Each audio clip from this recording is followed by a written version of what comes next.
Again, it's Sue. We're going to do another quick tutorial on how to set up a new printer on Wi-Fi. It's difficult for me to walk everybody through taking the printer and stuff out of the box and getting that set up. So it really is best to follow the instructions that come with your printer because they are all very, very different. I have an Office Pro 8600 Plus. I've had this for quite a while.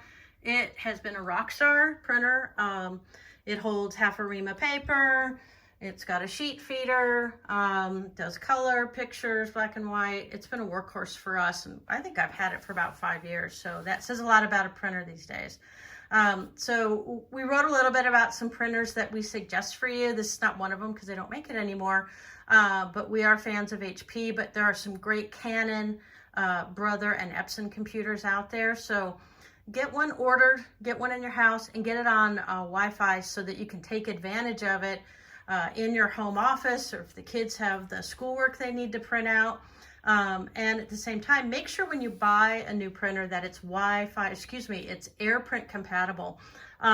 You want to be able to print from your phone. It's just a nice way of life. And it's easy to get a printer now that is AirPrint compatible. So make sure that's a part of it. And that's also another reason to put it on Wi-Fi in your home. All right, so with most printers, there's some type of display on the front. There's a couple different ways to set up every printer. This is going to be the HP way, but if you think about some similarities here, whether you're on a Canon or a Brother, hopefully they'll translate. So we know it's not on Wi-Fi because this blue light is blinking, and the blue light and this icon seem to represent Wi-Fi on the majority of printers. If it's blinking, it's not on Wi-Fi. Usually if it's a solid blue color, it is on Wi-Fi. So we need to get this set up. So on majority of printers, there's going to be some way to navigate. Mine has a nice little arrow, and I looked for either setup, settings, words like that, tools, wireless. Look for words like that that you're going to want to tap on to get to the area to set up the wireless. So I'm going to tap on setup, and unfortunate that it takes me into a setup menu, one of which is called network. It's unfortunate it doesn't say like Wi-Fi or wireless, but network is related to setting up wireless. So on my printer, that's what it says, but yours might say, I've seen like wireless wizard, which is cool because it makes life really easy. You use the wizard to set it up. So for mine, I'm going to tap on network, and in here, there's my wireless setup wizard. So they hide things sometimes, but you can see just by tapping on it and looking to see what's inside will help you find what you need. So we want the wireless setup wizard. I'm going to tap that one time, and it's basically just saying, hey, we're going to help you.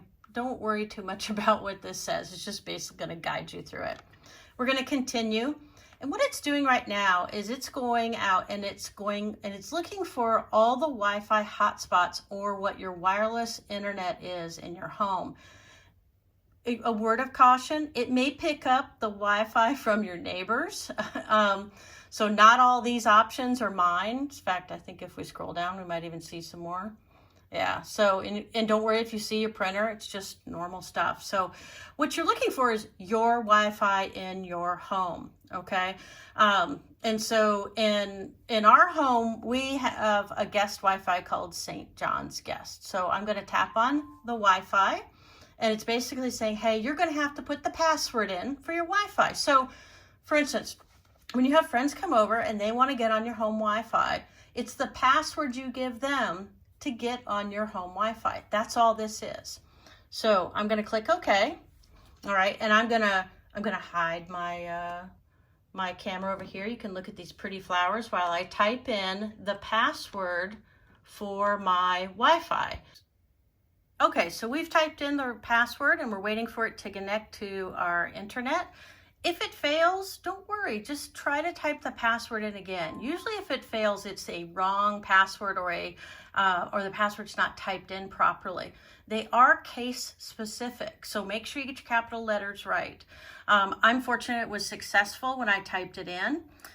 You can also see that my blue flashing light is now solid, again indicating that I've got it correct. I'm going to hit OK. This is also another indicator on a lot of printers that tell you that you're connected to Wi-Fi.